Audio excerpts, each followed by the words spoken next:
warahmatullahi wabarakatuh. Pertemuan 11 kali ini kita membahas prototype model. Prototyping perangkat lunak mengacu pada pembangunan aplikasi perangkat lunak. Prototype yang dihasilkan menampilkan fungsi produk sesuai dengan proses pengembangan, walaupun mungkin tidak benar-benar sesuai dengan logika perangkat lunak aslinya. Prototyping menjadi model pengembangan perangkat lunak yang sangat populer karena memungkinkan untuk memahami kebutuhan pelanggan pada tahap awal pengembangan. Prototyping membantu mendapatkan umpan balik yang berharga dari pelanggan dan membantu perancang perangkat lunak dan pengembang memahami apa sebenarnya yang diharapkan pelanggan dari produk hasil pengembangan. Prototype adalah model perangkat lunak dengan berbagai fungsi terbatas. Kemudian prototype tidak selalu menggunakan logika umum dalam pengembangan perangkat lunak dan lebih banyak mempertimbangkan estimasi atau perkiraan pengembangan sistem. Prototyping digunakan untuk memungkinkan pengguna mengevaluasi hasil perangkat lunak dan mencobanya sebelum implementasi. Hal ini membantu pengembang untuk memahami persyaratan yang spesifik dari pengguna dan mungkin untuk dipertimbangkan oleh pengembang sistem selama desain produk berlangsung.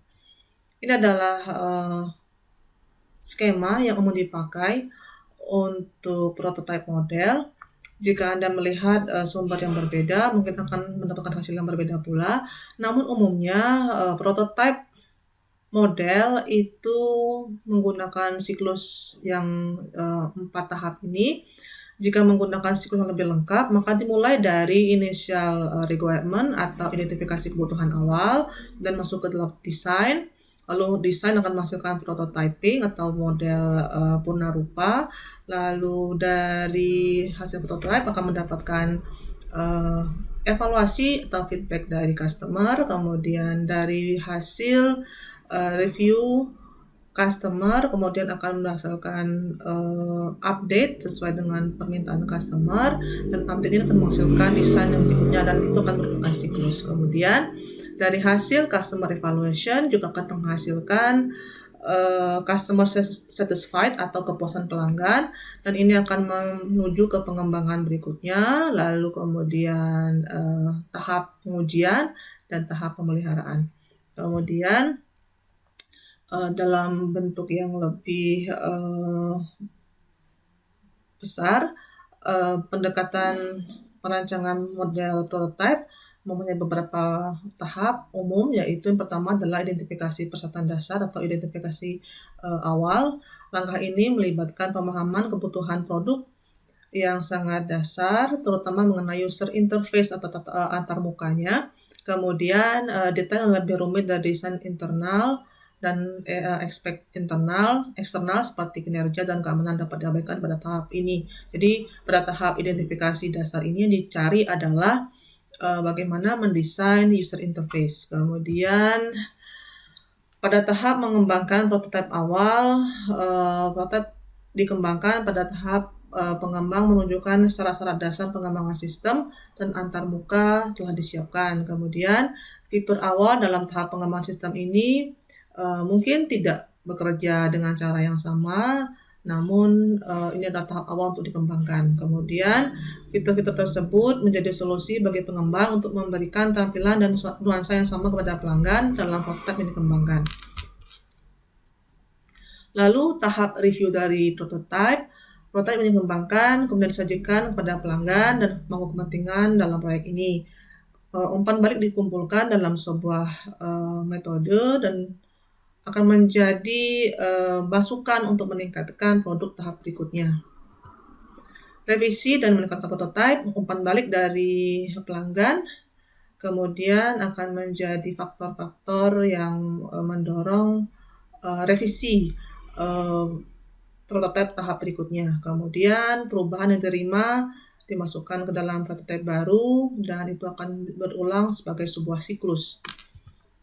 Prototipe dapat memiliki dimensi horizontal atau vertikal. Kemudian prototipe horizontal menampilkan antarmuka pengguna untuk produk dan memberikan pandangan yang lebih luas dari seluruh sistem tanpa terkonsentrasi hanya pada fungsi internal saja. Sedangkan prototipe vertikal adalah elaborasi rinci dari fungsi tertentu atau subsistem dalam produk. Tujuan dari prototipe horizontal dan vertikal adalah berbeda. Pada prototipe horizontal, digunakan untuk mendapatkan informasi lebih lanjut tentang tingkat antarmuka pengguna dan bisnis dan salah-satu bisnis yang telah terbelakanginya. Bahkan dapat disajikan dalam demo penjualan untuk mendapatkan bisnis di pasar.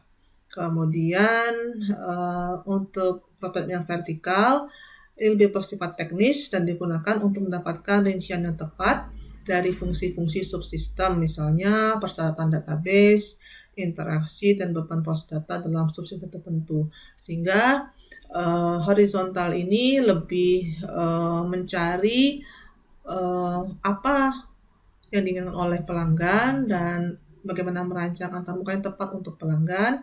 Sedangkan yang vertikal ini lebih difokuskan untuk mendapatkan rincian teknis dari sistem yang dikembangkan.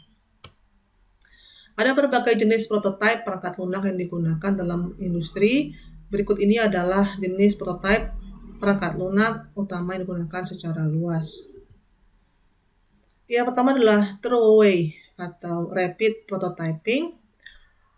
Prototyping throwaway disebut juga sebagai prototyping cepat atau close end.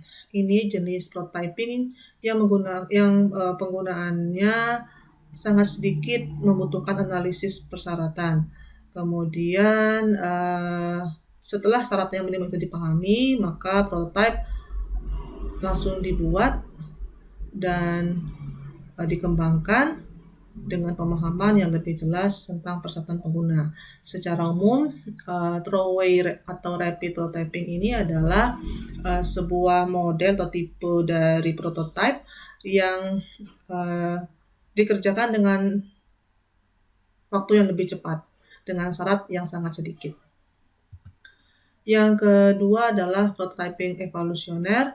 Prototyping evolusioner disebut sebagai prototyping breadboard, kemudian didasarkan pada upaya membangun prototipe fungsional yang sebenarnya dengan fungsional yang minim di awal. Kemudian prototipe ini dikembangkan untuk membentuk jantung prototipe di masa depan yang merupakan bagian dari sebuah sistem yang lebih besar di masa depan.